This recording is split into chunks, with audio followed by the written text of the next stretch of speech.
আজি ডাৱৰীয়া বতৰত ভাবিলোঁ সাঁচি পুলি কেইটামানকে লগাওঁ।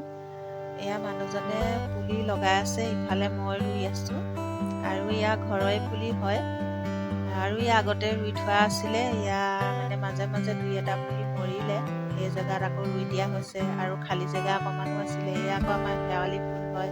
এয়া ছোৱালীজনীৰ হাতত শেৱালি ফুল। এইজোপা আমাৰ জবা ফুল পুলি ৰুইছোঁ। এইটো মামৰি পুলি হয়। এয়া আগৰ চাচি পুলি কেইটামান ৰুই থোৱা আছে, শাৰী শাৰীকৈ বৰ ধুনীয়া হৈছে চেহেৰাটো। এতিয়া মই পুলি ৰুবলৈ লৈছোঁ, সাঁচি পুলি। মানে বৰষুণ দি আছিলে যদিও এৰিলে, মাটিটো কোমল হৈ আছে। সেইকাৰণে মই এতিয়া হাতুৰি এটা মানে অকণমান খুন্দি খুন্দি পুলিটো ৰুই দিছোঁ টাইটকৈ, তেতিয়া ভাল হ'ব। এই ধৰণে আৰু এটা পুলি ৰুইছোঁ শাৰী শাৰীকৈ। এতিয়া ৰুই যাম আগত পুলিটোৰ দৰে। এতিয়া মই আকৌ পুলিটোৰ দৰে আকৌ মানে খুন্দিয়াই দিছোঁ, পুলিটো টাইট হ'বৰ কাৰণে। এইজোপা আমাৰ আকৌ তুলসী পুলি হয়। এয়া জলকীয়া ঘৰা দি বেৰি ৰাখিছোঁ। এয়া কলগছৰ ফাকতে আকৌ জলকীয়া পুলি এইটো। এয়া আকৌ আগতে ডাঙৰ ডাঙৰ হৈ আছে, সাঁচি পুলিয়ে হয় আগতে ৰোৱা। এয়া ডাঙৰেই হ'ল। এয়া আকৌ হালধি গছ হয়।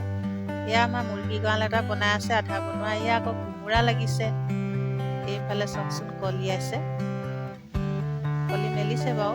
এয়া আকৌ আমাৰ লাই শাক পুলি কেইটামান উঘালি লৈছোঁ ৰুবৰ কাৰণে। এইফালে ধনিয়া ঢেৰুৱা দি থৈছে।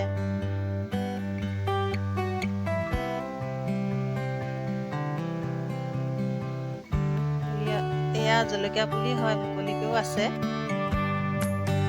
এইফালে বগৰী গছতে আমাৰ তৰৈ বগাইছে, ফুলিছেও, লাগিছেও। এতিয়া মই লাই শাক ৰুবৰ কাৰণে মই এতিয়া এনেকৈ মিহি কৰি লৈছোঁ মাটিটো। কালিও ৰোৱা হ'ল অলপমান পুলি। মানুহজনে ইয়াত জেওৰাই বেৰি দিছে ধুনীয়াকৈ। যোৱা বছৰ আমাৰ এইখিনিতে ৰুইছিলোঁ, পুলি বৰ ধুনীয়া হৈছিলে। লাই পুলি লহপহকৈ বাঢ়িছিলে। আগৰ ভিডিঅ' এটাও আছে মোৰ। মই এতিয়া শাৰী শাৰীকৈ ৰুই যাম এটা এটাকৈ লাই পুলি। দেখিবলৈ ভাল হয় শাৰী শাৰীকৈ ৰুলে। জেগাডোখৰ সাৰুৱা মাটি হয়, বৰ ধুনীয়া হয়। এই আমাৰ দেখিছে নহয় মেকুৰীজনী, আমাৰ গিলি হয় এজনী।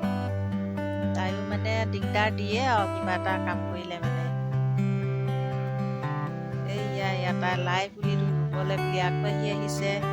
লাই পুলিটোত মাটিও চপাই দিছে। ডাঙৰ হ'লে লাই শাক ভাজি দিব লাগিব মাছৰ লগত ভাত খাবলৈ। তাইও অকণমান হেল্প কৰি দিছে।